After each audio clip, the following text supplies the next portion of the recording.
What's going on, everybody? This is Team G Sale back with another pickup video. I'm trying to keep to the 1 week videos now, so I'm not building things up to do these 25-minute videos. The last video was great. I had almost 150 views. I got about almost 9 new subscribers, I believe, just closing in on 150. So if you haven't already, hit that subscribe button below. Share it with your friends. Let anybody know. Once I get to 200, I'm going to be doing that $50 game giveaway for one of the subscribers, but you've got to be a subscriber to be eligible to be part of that. So again, hit the subscribe button so that can happen. Also hit the like button, hit the comment button, put something in there. If you have a comment about anything you see here, I'd love to hear your guys' thoughts just on any of my pickups or things in general. Maybe there's a game I got that you played and I haven't. And finally, if you have a retro gaming channel or any gaming channel, whether it's board games, video games, let me know and I'll sub back. That being said, let's jump into it, starting with non-video game pickups. This week, Neil, my cousin, went to do some thrifting and he found some books that I don't have. These were all $1 at Value Village and they're all Garfield books. I have a pretty large collection of these already, but these 4 I didn't have. The first one is Garfield Goes Hollywood. For $1, these are totally worth it. They usually sell for about $6 to $8 on eBay, and I keep these because they're cool. Some of them are colored, and some of them are black and white. This one just happens to be colored. Next up, there was the Garfield Trivia book. This one's a bit different. It's actually not a comic book. It's exactly what it says it is. It's a trivia book. Next up is Garfield Rolls On. This one's kind of in rough shape. It's actually kind of bent. But either way, it's cool. This one is actually a black and white one. And lastly is Garfield Weighs In. And again, this one also, this one's interesting. It actually had a happy birthday message in here. Somebody gave this as a birthday gift, probably back in the 90s. Actually 82 it says here. It's Easter. Happy Easter, Becky. P.S. Try not to eat too much Easter bunny over the weekend. So, by some weird coincidence, Becky, if you're watching this, I may have your Garfield Weighs In, and I'd be glad to give it back to you if it meant something to you. Okay, next up for non-video game pickups, I had 2 board games. The first one was at Value Village. Here it is here. $4.99. I got it for $2 off, so it was $2.99. And this is a game called what was it? Win by a Nose. There it is. Sorry, it's kind of big. It looked strange. It's a playtime mystery game. They made a lot of Canadian variants of games. One way to tell if it's a Canadian game right away is if it has the French on it. And all the pieces were there. It looked weird. It's kind of like a nose thing that randomizes dice. Whatever. I haven't seen a game in a while that I need, so it was kind of cool to grab that one. This one, it's been at my buddy Graham's booth for a while. Now, my buddy Graham from Primo Collectibles at the Thursday's Flea Market we did a trade today for some toys and stuff I was clearing out, and one thing that he had been sitting on for a while that I really wanted was the Biker Mice from Mars Take Back the City game.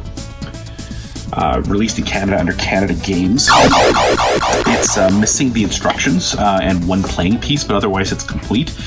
Really, really good shape, so thank you, Graham. That was really nice to get that. We biker mice were cruising when I smelled trouble. Lawrence Limburger.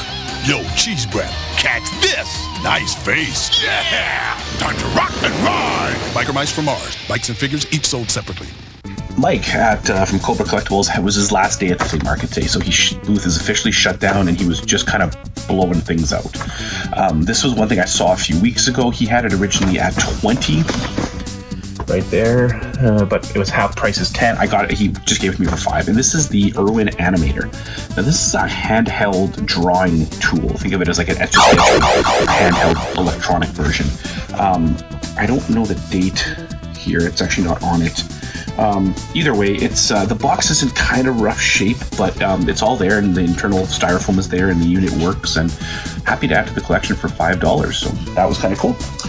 It starts with a dot that's hot. The animator, the animator. Ready for fun? Move it left, move it right, move it up, move it down. The animator from Irwin.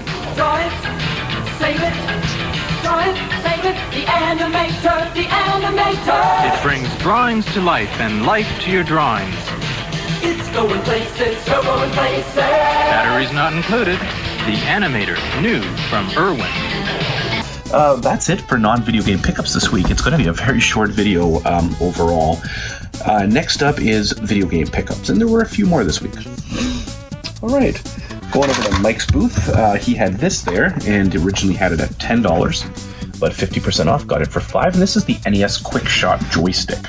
I have a few of these. Quickshot made a bunch of them. This was just a larger version of the actual controller itself. It's got the turbo feature and player 1, player 2. It's just kind of a weird third-party controller. They actually hold some value, so for $5, I'll add it to the collection. Okay, picked up some Game Gear games this week.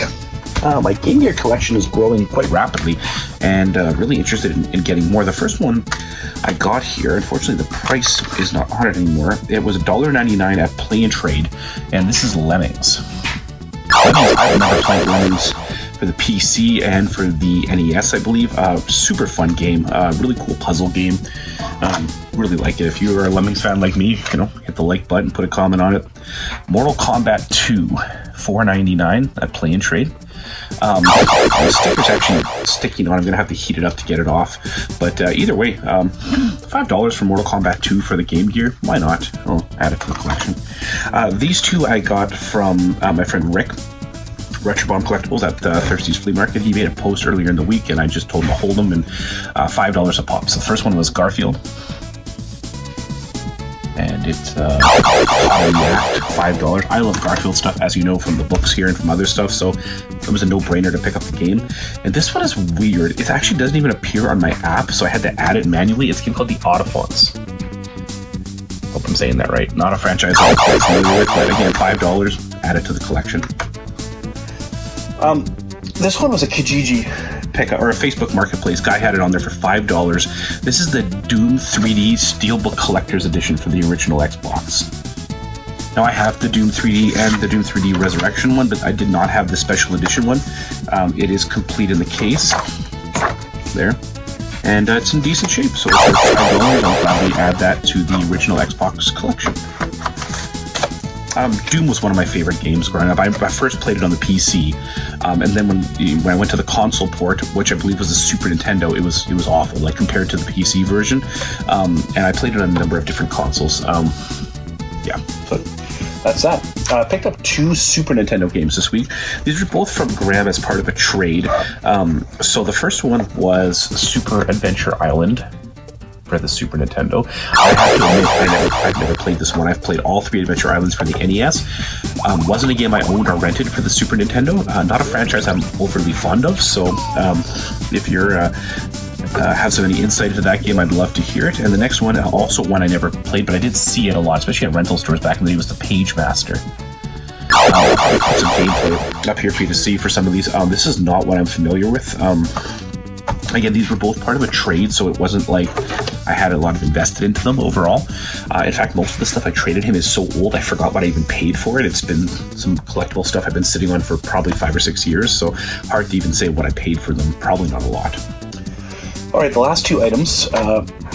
This one is well, again, Mike had it at his booth for $20, but it was half price, so it was $10. And again, being in I guess a decent mood, I got it for $5. And this is the Coleco Telstar Colortron. It's a handheld, or not a handheld, but it's a Pong console that you plug into your TV, and I guess you just play Pong here. I don't have the AC adapter, but it is battery operated, so I might try it out and just put some AA's in there and hook it up to the TV. And lastly, I owned one of these before. I actually got it in a big PC bundle that somebody had, my coworker's husband had given me. And I ended up giving it to Nate from Thrift Dweller as a gift because he had said that he was really looking for one and I didn't have any interest in getting one at the time. I saw this at Mike's booth 2 weeks ago and he was asking a little more, and I thought, if I wait, maybe it'll be cheaper. So I went in today and I got it for $10. This is a Commodore VIC20. In excellent condition. It's untested, so I don't know if it works. Unfortunately, it's just the keyboard. It's not, there's no power adapter or nothing with it. But for the condition that it's in very good condition. And for $10, I'll gladly add it to the collection. And if I come across the cables in the future, I can try to actually hook the thing up. But for the time being, it will remain untested. Why buy just a video game from Atari or Intellivision? Invest in the wonder computer of the 1980s for under $300. The Commodore VIC-20. Unlike games, it has a real computer keyboard. With the Commodore VIC20, the whole family can learn computing at home. Plays great games, too. Under $300, the wonder computer of the 1980s, the Commodore VIC20. Coming soon, Commodore brings you Gorf, the Wonder arcade game, and Omega Race in home versions. Otherwise, that is it for pickups this week.